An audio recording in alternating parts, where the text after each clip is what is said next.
merci de nous retrouver sur Monaco Info pour cette nouvelle édition.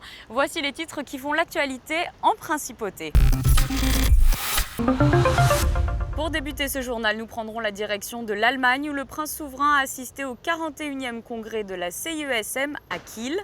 Le prince souverain qui a effectué également une visite du tunnel Albert II permettant de relier l'entrée de la principauté au niveau du jardin exotique à l'entrée de Cap d'Aille. Le Grimaldi Forum présentait son nouvel agenda pour la fin de l'année. Nous reviendrons sur les moments forts qui nous attendent. L'Orchestre Philharmonique de Monte-Carlo a organisé à Paris une rencontre avec le nouveau directeur artistique et musical Kazuki Yamada. Et nous terminerons cette édition avec l'exposition 2016 des Journées de l'Arbre à Roquebrune-Cap-Martin. La Slovaquie était à l'honneur. Direction l'Allemagne où le souverain a pris part au 41e congrès de la CIESM. Après entre autres Syracuse et Marseille, c'était au tour de la ville de Kiel d'accueillir ce nouveau rendez-vous. Sandrine Nègre et Olivier Bonello étaient sur place. Elle est située au nord de l'Allemagne, à moins de 100 km de Hambourg. La ville de Kiel a de nombreuses caractéristiques, dont celle d'être surnommée ville verte, à cause de ses forêts notamment, mais aussi bleue, car elle est bordée par la mer. Marine et maritime donc, Kiel a tout naturellement accueilli son Altesse Sérénissime le Prince Albert II, président de la CIESM, et de nombreux chercheurs lors de ce 41e congrès. La Commission internationale pour l'exploration scientifique de la mer Méditerranée multiplie les recherches et les études afin d'offrir un meilleur avenir à nos mers et à nos océans. À travers notamment les actions de sa fondation, le chef d'État monégasque est devenu au fil des années un véritable ambassadeur dans le domaine de la protection des espaces qui composent plus de 70% de la planète. Développement des aires marines protégées, lutte contre la surpêche et l'acidification des océans, préservation du thon rouge, Monaco Blue Initiative. Le souverain monégasque a d'ailleurs reçu The German Ocean Award 2016 pour toutes ses actions. D'abord, je suis très heureux d'être ici à Kiel, en Allemagne, où il y a des liens historiques avec ma famille, avec surtout les nombreuses visites ici du prince Albert Ier. Il y a plus de 100 ans.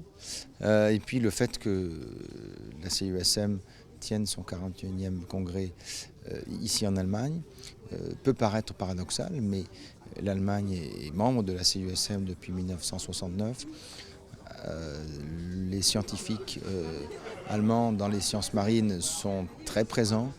En Méditerranée, il y a beaucoup de programmes de recherche, beaucoup de collaboration aussi avec d'autres instituts et d'autres organismes liés à la Méditerranée. Donc je crois qu'il était, vu ce contexte, il était normal que l'on tienne un congrès une fois en Allemagne. Et le fait que les autorités allemandes et l'université Christian Albrechts aient voulu me décerner ce prix de l'océan 2016 me touche beaucoup, pour les raisons bien sûr historiques que j'évoquais, mais aussi pour le travail que différents organismes que j'ai fondés ou avec lesquels je travaille, la Fondation, le musée océanographique et la CIESM. Eh bien, je crois que c'est l'ensemble des personnes qui travaillent pour ces organismes que l'on a voulu récompenser.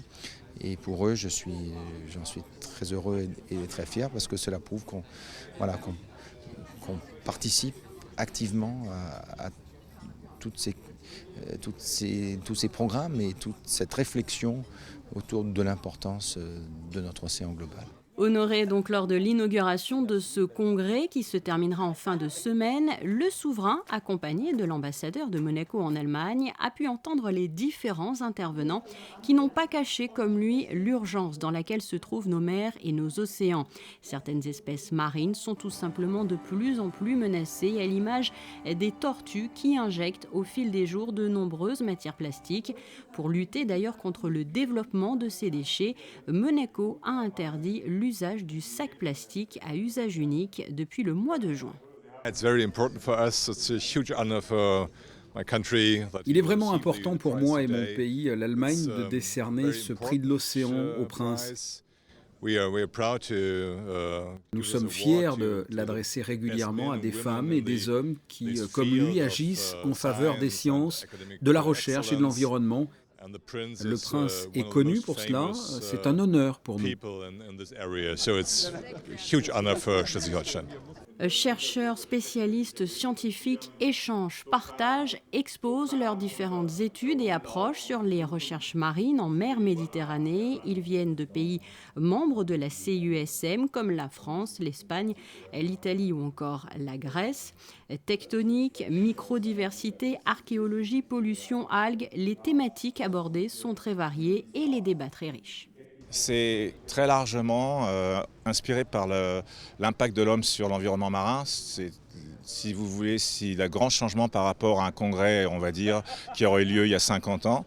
Maintenant, on ne peut pratiquement pas toucher un sujet dans les disciplines marines que nous couvrons sans tomber sur l'impact de l'homme. Nous sommes au cœur ici à Kiel de l'océanographie, on va dire allemande, qui est un fer de lance de l'océanographie européenne.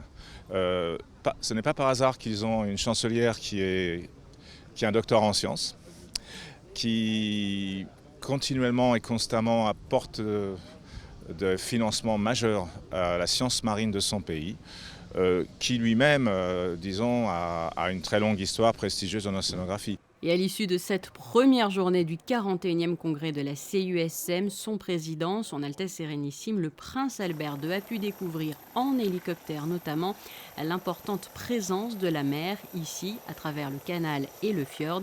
Il a visité le chantier des German Naval Yards, Kiel, établi en 1838.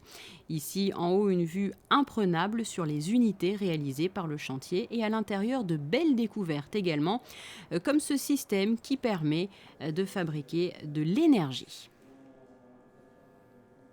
Ouvert à la circulation au mois de juillet, le prince souverain a effectué ce mercredi matin une visite du tunnel Albert II. Il permet de relier le boulevard du Jardin exotique à l'entrée de Cap d'Aille. Reportage. Vous l'avez très certainement déjà emprunté, l'entrée du tunnel Albert II est située devant le Bel Air sur le boulevard du Jardin exotique. C'est ici même que son Altesse Sérénissime, le prince Albert II, a débuté la visite du tunnel descendant qui porte son nom. Première étape à quelques mètres de là, la bénédiction par Monseigneur Barcy de la statue de Sainte Barbe, protectrice depuis toujours des architectes, géologues, pompiers et des mineurs. Ce tunnel descendant d'1,7 km est composé de voies de circulation bien sûr, mais aussi d'espaces techniques modernes et de plusieurs abris entièrement sécurisés. Une galerie permet aussi de relier le tunnel Albert II au tunnel Régnier III. Au cours de son discours, le souverain a rappelé la tragique raison qui avait motivé le report de cette visite au sein du tunnel, l'attentat de Nice. Par respect pour les familles et les victimes, le tunnel avait simplement été ouvert en juillet. Le souverain qui a également souligné l'importance que revêt cette nouvelle voie qui relie le boulevard du Jardin exotique au boulevard Charles III afin de fluidifier le trafic, la mobilité étant l'une des priorités du gouvernement princier. Le tunnel a été ouvert donc au début du mois de juillet. On a un petit peu de recul dès la période des vacances. La rentrée commence à partir du 5 septembre. Les premiers chiffres commencent à tomber, donc on a une petite analyse. Donc on peut constater, et c'est vraiment la pertinence de ce tunnel, que plus de 50% du trafic emprunte le tunnel Albert II. Pour donner quelques chiffres, c'est à peu près entrée, côté Jardin exotique, c'est 12 000 véhicules jour qui passent par ce trafic. Et donc il y a plus de 50% qui empruntent le tunnel Albert II. On a commencé à s'apercevoir qu'il y avait quand même quelques transferts de flux qui rentrent sur le niveau de boulevard Régnier III descendant, puisqu'il y a à peu près 4 000 véhicules jour en moins qui empruntent ce boulevard. Et la même chose sur Princesse Charlotte, donc à peu près 2 500 véhicules en moins qui empruntent ce cheminement. Et si la situation devait l'obliger, la circulation au sein du tunnel Albert II pourrait être inversée, permettant à ses usagers de sortir sur le boulevard du Jardin exotique. Coup d'œil à présent sur l'agenda du Grimaldi Forum. Quels seront les prochains temps forts de ce second semestre 2016 et quel est le bilan que l'on peut dresser de l'exposition estivale consacrée à Francis Bacon? Les réponses avec Émilie Rousseau. C'était l'un des projets les plus ambitieux consacrés à l'artiste depuis longtemps. Francis Bacon, Monaco et la culture française aura séduit les visiteurs du Grimaldi Forum. 36 000 personnes sont venues découvrir cet été cette rétrospective. C'est presque autant que l'avant-garde russe l'an dernier. Cette exposition Bacon va maintenant se prolonger à partir du 30 septembre au musée Guggenheim de Bilbao, en coproduction avec le Grimaldi Forum. Elle sera présentée sous le titre Francis Bacon, de Picasso à Velázquez. Pour nous, une très grande satisfaction, effectivement. Vous savez que ça fait partie un petit peu maintenant de notre mission naturelle, presque, je dirais, d'essayer de faire itinérer les expositions une fois qu'elles ont été produites à Monaco. Donc l'histoire a commencé avec Grace Kelly, on a poursuivi avec les Reines d'Égypte et puis cette exposition Bacon qui, elle, tout de suite dans la foulée, ça c'est une première, va tout de suite voir cette deuxième étape dans un lieu très prestigieux. Donc on en est très satisfait. Retour à Monaco où l'agenda du second semestre se veut musical et synonyme de qualité et de diversité. On peut notamment citer le retour des Thursday Live Sessions à l'Indigo. Il s'agit d'afterworks améliorés qui permettent de découvrir plusieurs genres musicaux. Premier rendez-vous le 29 septembre avec David Zink. D'autres temps forts viendront rythmer cet agenda. On va faire Asaf Avidan qui revient avec une tournée en solo acoustique.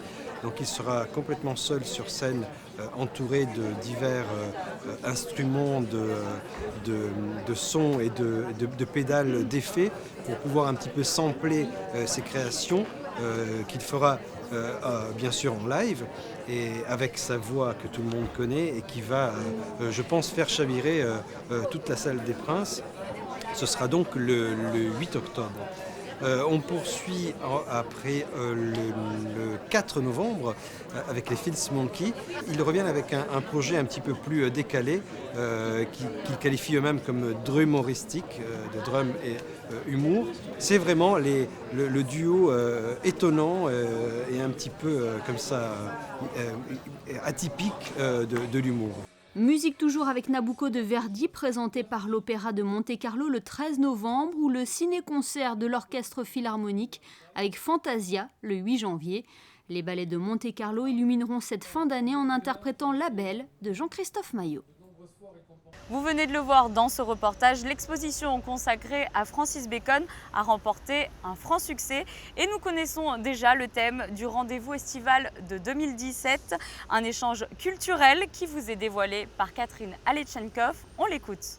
Un petit scoop sur cette belle collaboration qui est en cours. On met en place, oui, avec un lieu emblématique à Pékin qui est le Palais Impérial et avec qui nous travaillons depuis plusieurs années sous la direction artistique de Jean-Paul Desroches qui nous avait signé la très belle exposition en 2001 sur Chine, le siècle du premier empereur. Et Jean-Paul nous a concocté une très belle fresque sur la vie des empereurs et impératrices de Chine sous la dernière dynastie impériale, et révélant ainsi des objets, le quotidien et le faste de cette cour impériale vers la fin du XVIIIe jusqu'au début du XXe siècle. Et c'est vrai que cette exposition est née également d'un échange culturel, puisque les Chinois ont pris conscience également que Monaco et les Grimaldi, c'était une famille, c'était une histoire, et dont ils nous réservent vraiment la disponibilité pour mettre en scène un très beau projet, signé par Thomas Fouilleron et sur un projet synopsis de Stéphane Bern, et qui sera consacré à l'histoire des Grimaldi. Ce sera vraiment princes et princesses de Monaco depuis, je dirais, les périodes italiennes jusqu'au règne du prince Albert II.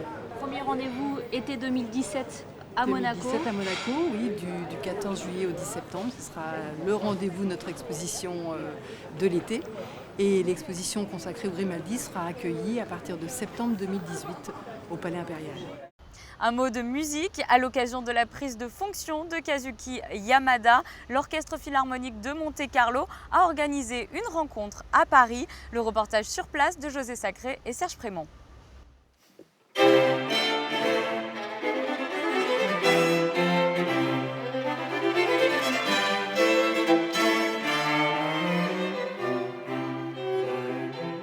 Le trio Goldberg, Lisa Kerob, violon, Federico Andrés Ud, alto, Thierry Amadi, violoncelle, 3 chefs de pupitre de l'Orchestre Philharmonique de Monte-Carlo, en offrant au public présent un mini-concert, ont représenté leurs collègues, c'est-à-dire l'ensemble des musiciens de la Phalange monégasque, à la première rencontre à Paris, à la Maison des Océans, avec leur nouveau directeur artistique et musical Kazuki Yamada, sur le thème Cap sur l'international, perspective 2016-2019. En fait, l'idée, elle est venue après avoir fini de construire notre saison 16-17.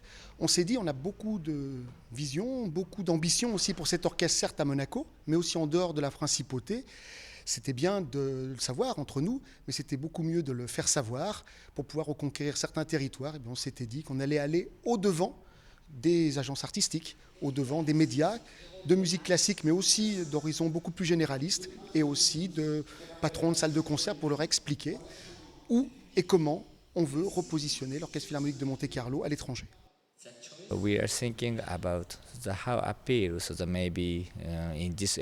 Nous sommes en train de réfléchir comment communiquer dans le monde d'aujourd'hui, où l'on communique par SMS, messages vidéo et autres.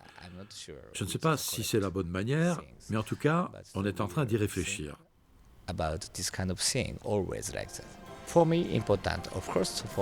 C'est très important pour l'orchestre, c'est important pour le public, nous devons nous ouvrir au monde. Je suis en train de réfléchir également à des enregistrements, à des tournées aussi, à beaucoup de choses en fait, ce sera très excitant.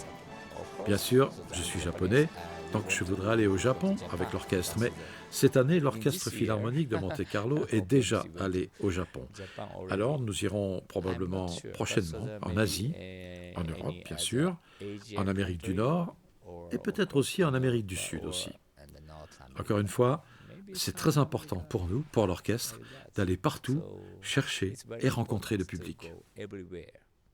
Culture, toujours avec l'exposition en plein air, les journées de l'arbre, au cœur du parc du Cap-Martin. Cette année, 6 artistes slovaques sont mis à l'honneur. Une équipe de Monaco Info a assisté au vernissage.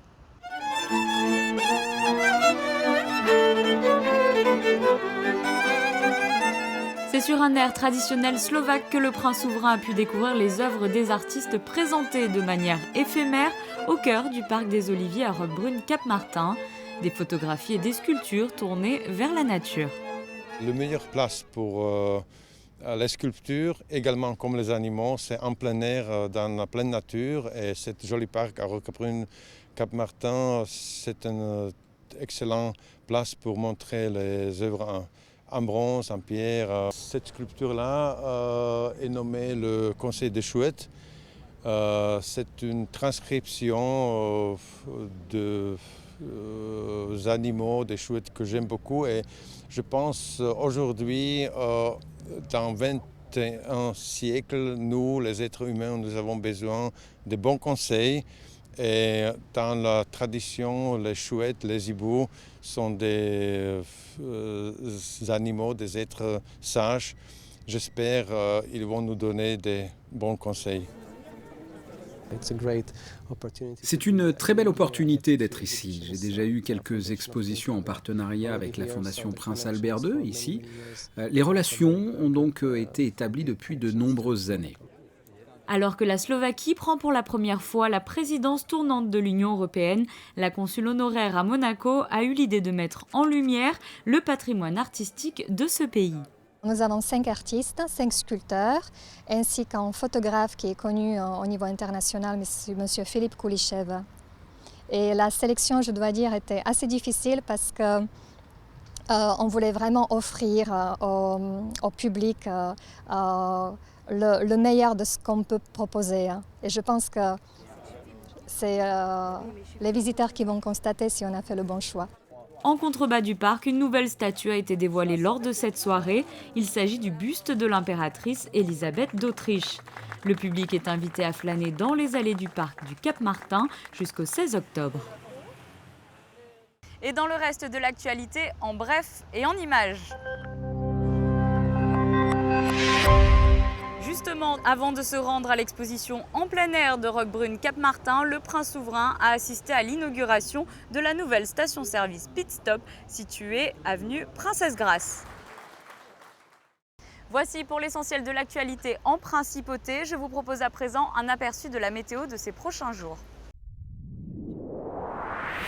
Découvrez la météo avec la galerie Mogadam, tapis persan classique et contemporain. Jeudi, le le ciel se dégagera progressivement. En cours de journée, les températures seront plus fidèles au normal de saison. Il fera 20 degrés au lever du jour et 24 degrés dans l'après-midi. Vendredi, temps incertain, à noter un léger risque d'averse. Il fera 25 degrés au plus chaud de la journée. Nous débuterons le week-end avec un ciel largement ensoleillé. Dimanche, le soleil sera plus présent dans la matinée que l'après-midi. Les températures seront stationnaires. Et la semaine prochaine s'annonce largement ensoleillée avec des températures remontant jusqu'à 26 degrés le mardi. Vous avez découvert la météo avec la galerie Mogadam, tapis persan classique et contemporain. C'est la fin de ce journal, merci de nous avoir suivis. Retrouvez dans un instant un magazine qui vous plongera dans les coulisses et les réserves du nouveau musée national de Monaco. Je vous dis pour ma part à très bientôt sur Monaco Info.